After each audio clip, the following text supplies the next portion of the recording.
All right, so this is the last video. Hopefully you've been watching all these videos on double speed because these are long. But the last one is talking about the two highest scores that you can receive. And so one thing I'd like to point out and reassert is that re I will reassert this, remind you of this, that these are always considered rough drafts.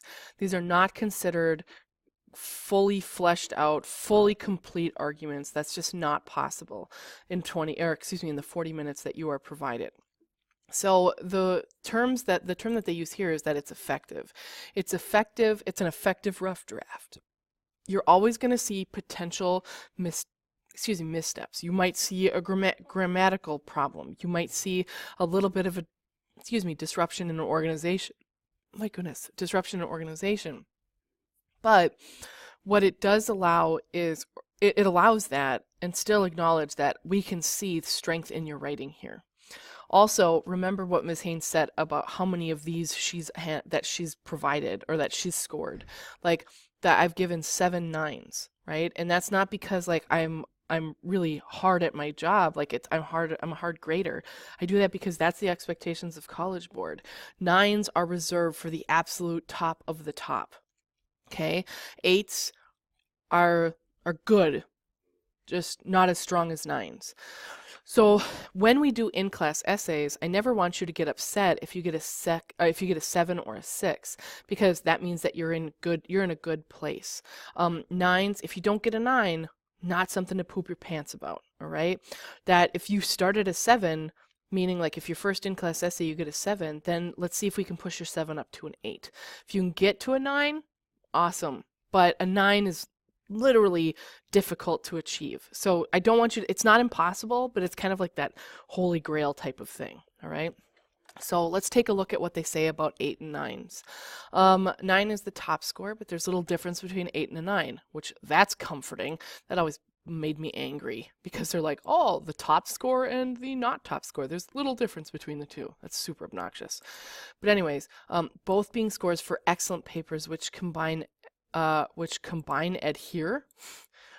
They adhere to the topic with excellent organization. So organization typically does not falter all that much, if at all, that they have excellent content. So they've chosen the most appropriate content to use, and insight. So what they're doing is they are providing some clear, nuanced, thoughtful argument, not just something that they're scrambling to get down. Granted, they might be scrambling to get it down, but it's still insightful and thoughtful. Facile use of language, so good use of language and mastery in mechanics. So there is very little disruption in terms of use of language and grammar. 9 essays demonstrate uncommon skill. Notice how that big key word, uncommon. It's uncommon to see the skill of a 9, and sometimes puts a cultural or historical frame around the subject. So this is particularly interesting because that is difficult to kind of like understand. So what that means is you're not writing this paper just because you're writing this paper. Instead, perhaps you're writing this paper and seeing a larger significance of disobedience. Like maybe this is teaching. Maybe like we could all learn from Oscar Wilde and his form of disobedience. Maybe we could, maybe this is something that like people dislike disobedience because it's disruptive, but we need to come to terms with the fact like this is always going to be around. So they're not just talking about like the examples that they've done in their class, they're going beyond that and seeing the larger significance. If anything, they address the so what of the paper. Like, why am I even writing this? Why are we even talking about civil disobedience? Or not civil disobedience in general. Descriptions that come to mind while reading include masterly, sophisticated, complex, specific, consistent. Consistent is a big thing.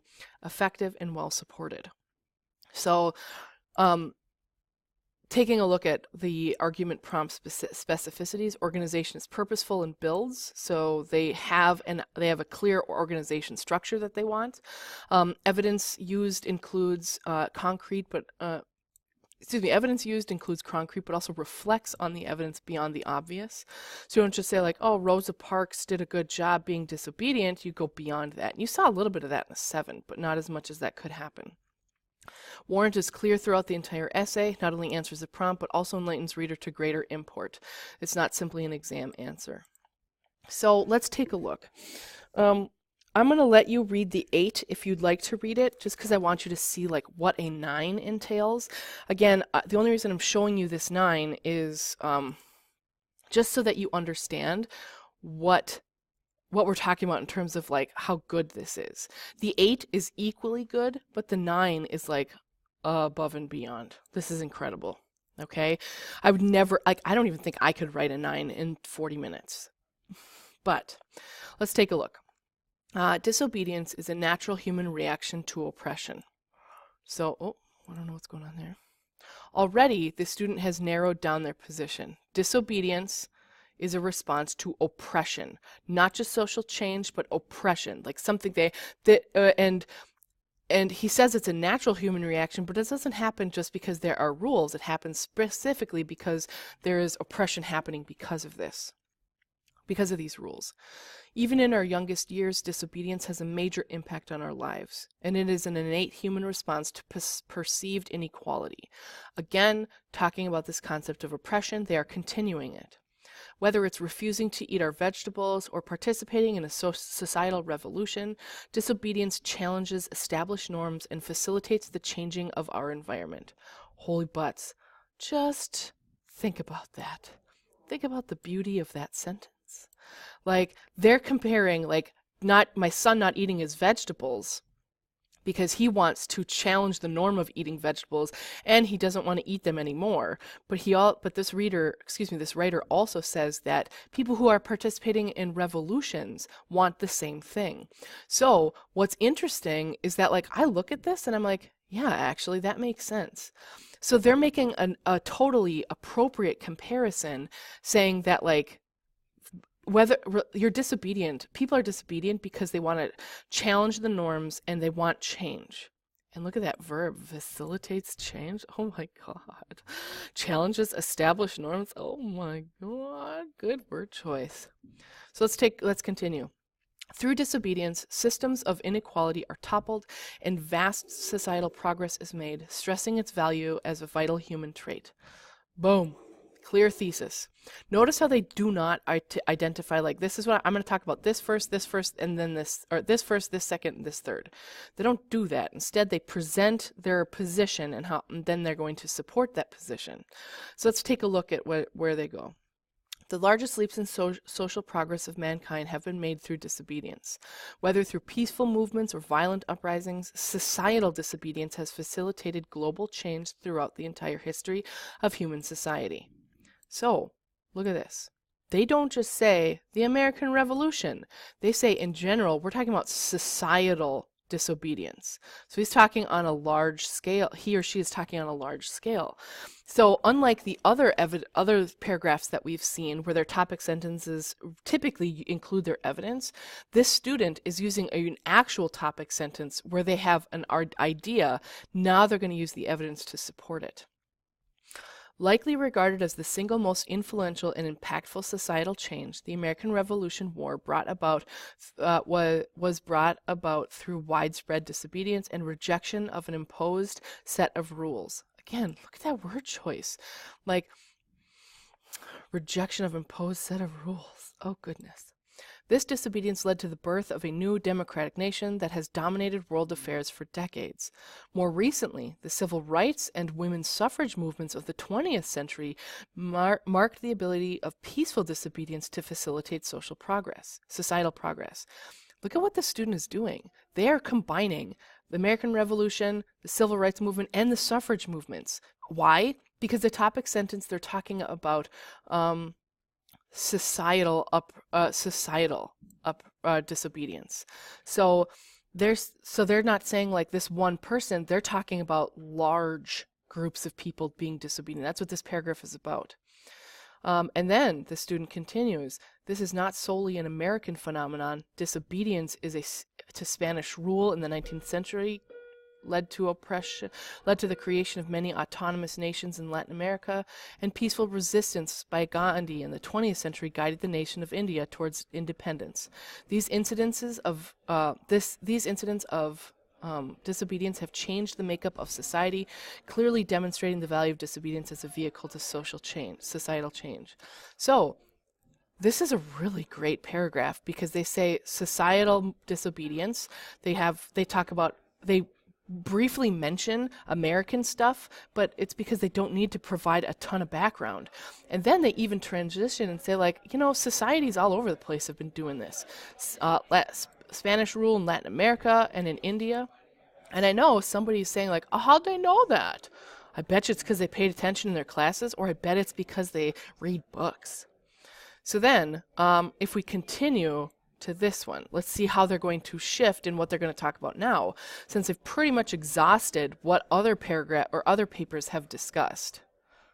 All right, so continuing into this paragraph, a lack of disobedience facilitates the imposed power of unequal institutions. So what this student is now, they're transitioning and saying, like, oh, what am I doing here? They're saying, like, look at how disobedience helps.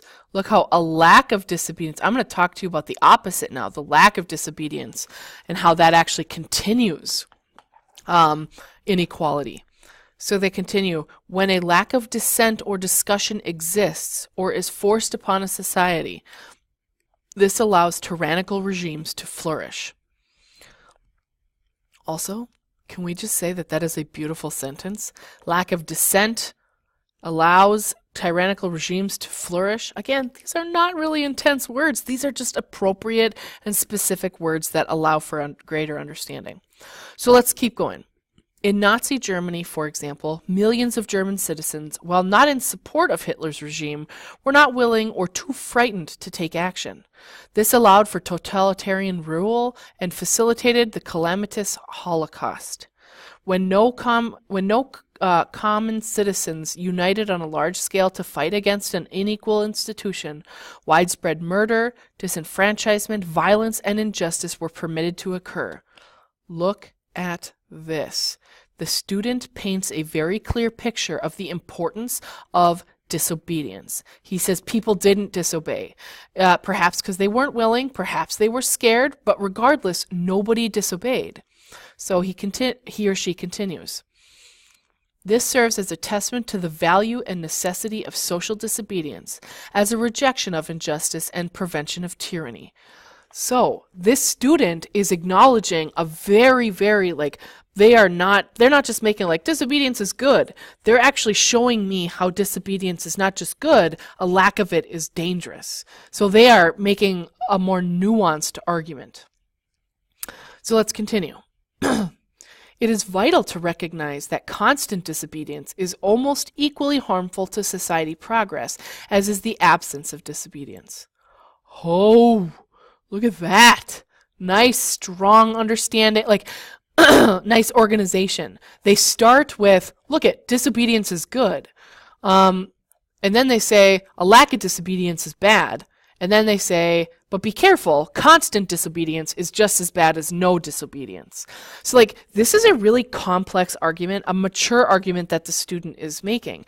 The student is not simply saying, here's my first piece of evidence, here's my second, here's my third. What the student is saying is they're organizing their paper based on ideas rather than evidence. So let's continue to read and see what they have to say about too much disobedience. Law and order, when just, is an integral and necessary part of human society. Laws should be followed, otherwise lawless and anarchical societies would become widespread and hamper the progress of human society. Hamper. Not a big word, but just a nice, that's good. With the aid of organized law, societies are able to prosper and progress. Additionally, it is important to note that not all disobedience is conducive to social progress. For example, Southern states' disobedience and secession during the Civil War is held in contempt throughout much of the world, representing the abuse of disobedience due to the Confederacy's aim to uphold slavery. So again, look at this student is saying they are qualifying the concept of disobedience. They do say disobedience is important, but they also acknowledge that disobedience does have a bad side. So they're bringing this up. This entire paragraph is about be careful with how you play with disobedience. It's not always good. So then as you continue, when used to support inequality or injustice, disobedience can become the bane of progress. Nice. So it becomes the opposite of beneficial. Some disobedience may be enacted in an attempt to promote social progress, but with disastrous results. The French Revolution, for example, posed as a movement fighting for democratic government, the widespread disobedience led to the deaths of hundreds of thousands of innocents as well as the institution of Napoleon's imperial regime. So again, this student is saying, be careful because this isn't great. Notice how this student uses similar evidence as other papers, but they use it in such a purposeful and nuanced, meaning specific way. Did such disobedience thus truly support progress? It is difficult to judge the ability of disobedience to make change without viewing such movements within the context of history surrounding them. Oscar Wilde claims that disobedience is a valuable trait that promotes social progress. This is true to an extent. Disobedience can facilitate change and advancement, but it can also lead to chaos, violence, and death. Understanding that there is a necessity for disobedience when justified is vital, but realizing that an excess of disobedience can be equally as harmful to society progress is unquestionably necessary. So this student is, again, they're not making a childish argument saying like, yeah, it's always good. They're saying we have to be careful with disobedience and make sure it has a purpose.